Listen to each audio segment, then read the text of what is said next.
Good afternoon बच्चों, हरे कृष्णा बच्चों।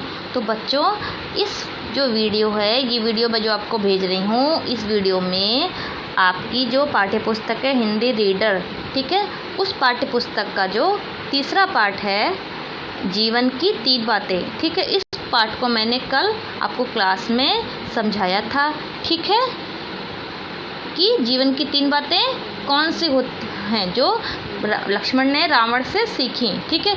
इसी पाठ के जो अभ्यास पुस्तिका है, ठीक है, अभ्यास पुस्तिका का पेज नंबर 7, हिंदी रीडर की जो अभ्यास पुस्तिका बुक है आपकी येलो कलर की, उसका पेज नंबर 7, उसको बच्चों आज मैं समझा रही हूँ, ठीक है, ध्यान से सुनिए, ठीक है।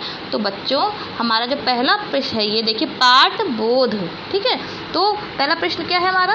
पहला है हमारा अर्थ लिखो, ठीक है।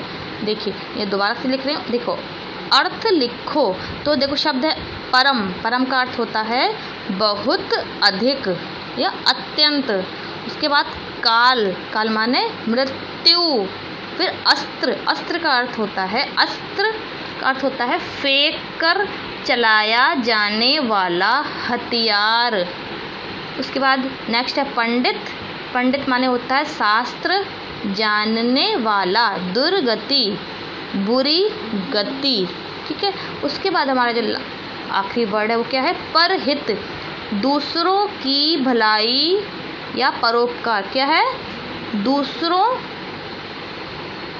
दूसरों की भलाई या फिर परोपकार, ठीक है। उसके बाद हमारा जो नेक्स्ट क्वेश्चन है बच्चों, इसमें अब देखिए क्या है क्वेश्चन। तो देखो, पहला क्वेश्चन टिक को मैंने टिक लगाया है, उनकी आँखें सदा के लिए बंद हो गईं, ठीक है। ये देखो, अब पढ़ो, ये देखो, उनकी आँखें सदा के लिए बंद हो गई। ये देखो, ये पढ़ो, ठीक है। ये देखो, मैं देखो लाइन खींच रही हूँ, ये देखो, ये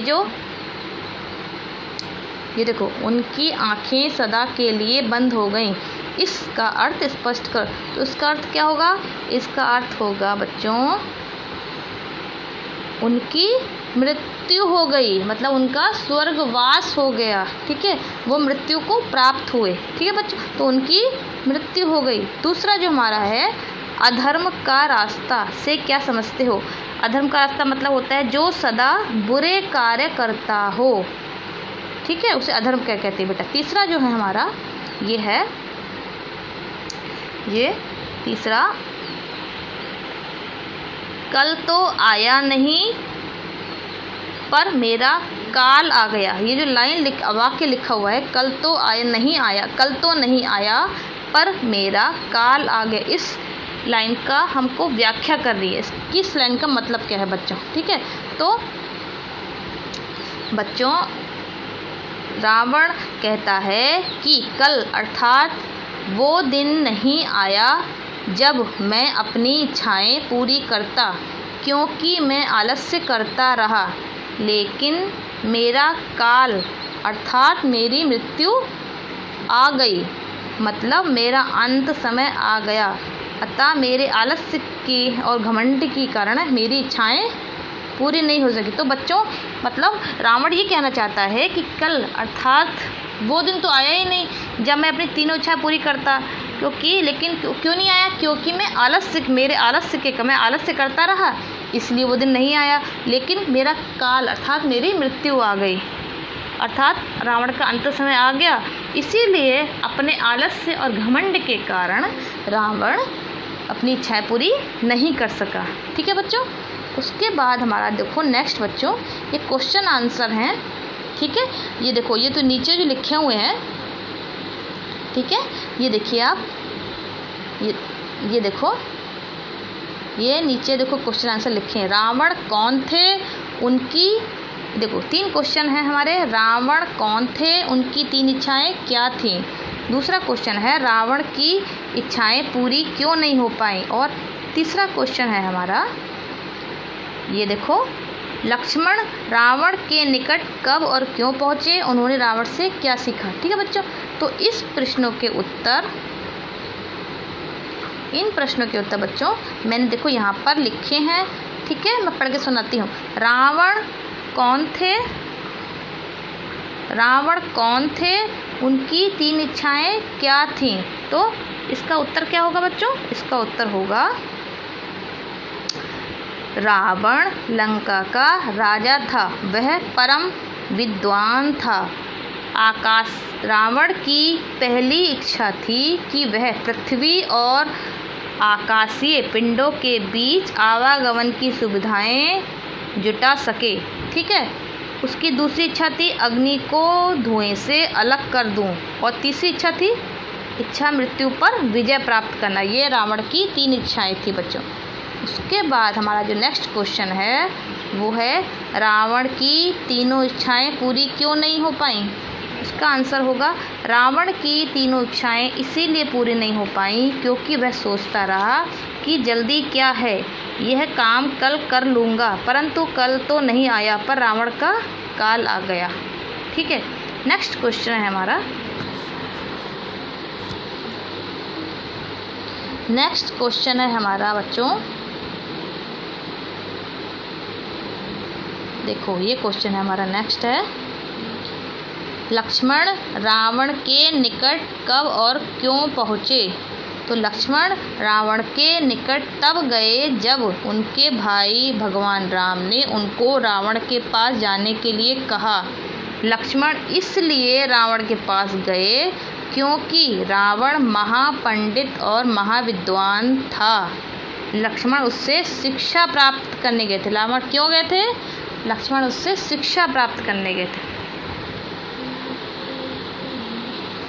उसके बाद हमारा जो नेक्स्ट क्वेश्चन है वो है लक्ष्मण ने रावण से क्या सीखा? लक्ष्मण ने रावण से 3 बातें सीखी। पहली, आज के काम को कल के लिए कभी नहीं छोड़ना चाहिए। दूसरी, अपने शत्रु को कभी छोटा नहीं समझना चाहिए। और तीसरी, अपनी शक्ति और विद्या को परहित में लगाना चाहिए। ये 3 बातें लक्ष्मण ने रावण से सीखी। इसके बाद चौथा क्वेश्चन है हमारा, रावण ने किसकी पत्नी का अपहरण किया था? रावण ने राम की पत्नी सीता का अपहरण किया था। ठीक है बच्चों, ये आपके क्वेश्चन आंसर हो गए।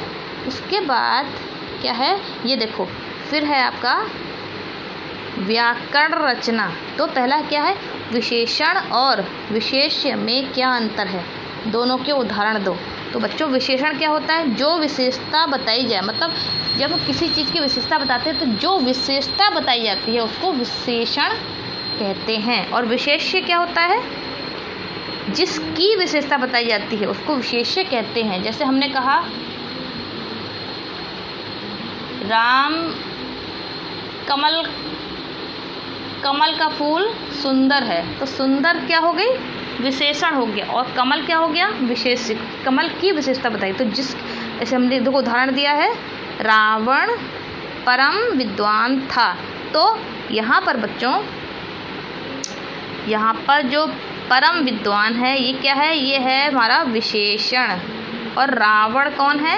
ये है हमारा विशेष्य, जिसकी विशेषता बताई जा रही है। ठीक है। उसके बाद है नेक्स्ट है, ये आप देखो, कोष्टक में दिए गए शब्दों के सही रूप से रिक्त स्थान की पूर्ति करो। तो युद्ध में राम, देखो विजय दे रखा है, विजय, तो युद्ध में राम विजयी हुए। रावण महान विज्ञानी था। पृथ्वी आकाशीय पिंडों का, देखो पृथ्वी आकाशीय पिंड है और उसकी इच्छाएं। ठीक है। उसके बाद हमारा जो नेक्स्ट है, ये देखो, ये आपको विलोम शब्द हैं, ये आपको मिलाने हैं। तो स्वार्थ का क्या होगा? देखो स्वार्थ का होगा परमार्थ। ठीक है। उचित का होगा अनुचित, विजय का पराजय और सबल का निर्बल। उसी प्रकार देखो मूर्ख का होगा पंडित, मित्र का शत्रु, ज्ञान का अज्ञान और जीत का हार। ठीक है। उसके बाद हमारा ये देखो वाक्य लिखा है, गलत लिखा है, तो आपको सही करके लिखना है वाक्य। ठीक है। देखो पराई स्त्री, बेटा स्त्री गलत लिखा है, ये स्त्री ऐसे लिखते, देखो ये देखो ये है स्त्री, स्त्री ऐसे लिखते हैं, ठीक है। तो देखो क्या, इस पराई स्त्री का हरण, ये बेटा देखो यहाँ पर हरण, हरण गलत है, हरण ऐसे लिखते हैं, हरण करना बुरा है। उसके बाद हमारा जो अगला वाक्य है, अगला वाक्य, मेरे पास इन इच्छाओं को पूरा, पूरा भी गलत है, पूरा करने के सभी साधन थे। तो इच्छाएं कैसे लिखते हैं, इच्छाएं देखो बेटा ये है सही, इच्छाओं को पूरा, पापे बड़े ऊ की मात्रा रखती है, पूरा, पूरा, मेरे पास इन इच्छाओं को पूरा करने के सभी साधन थे, ठीक है। उसके बाद हमारा है देखो पर का, ये देखो पर का प्रयोग, पर का प्रयोग कर दो भिन्न अर्थों में। तो पहला क्या होगा, पहला है पर हित, दूसरों का हित मतलब कल्याण करना, और पर स्त्री, दूसरों की स्त्री, दूसरों की स्त्री मतलब पत्नी, ठीक है। उसके बाद जो हमारा नेक्स्ट है, ये उचित अनुचित का ज्ञान होना क्यों आवश्यक है बच्चों, ठीक है। तो उचित अनुचित का ज्ञान होना क्यों आवश्यक है, इसको आप अपने आप लिखोगे, मैं समझा रही हूँ बच्चों। बच्चों उचित अनुचित का जब ज्ञान होता है हमको, तो हम क्या करते हैं, हम सही काम को करते हैं और गलत काम को नहीं करते, इससे हमारा नुकसान नहीं होता। कभी कभी क्या होता है, हमको ज्ञान ही नहीं होता कि क्या सही है और क्या गलत है, तो हम कभी कभी गलत काम, अनजाने में गलत काम कर जाते हैं, है ना। इससे हमें बहुत नुकसान होता है और हम क्या करते हैं, अपने साथ साथ दूसरों का भी नुकसान कर देते हैं। इसलिए हमको कभी भी, हमें हमेशा ये पता होना चाहिए कि क्या गलत है। अब जैसे मान लो हमको ये पता होना चाहिए सच बोलना अच्छा होता है, झूठ बोलना गलत होता है ना। अब आपको अगर पता है कि सच बोलना सही है और झूठ बोलना गलत है, तो आप झूठ नहीं बोलेंगे। अगर आपको पता ही नहीं है कि झूठ बोलना गलत होता है, तो आप क्या करें, आप हर वक्त झूठ बोलेंगे, ठीक है। ठीक है बच्चों, तो मैंने समझा दिया है, कुछ समझ में नहीं आएगा तो मुझसे पूछिएगा। हरे कृष्णा।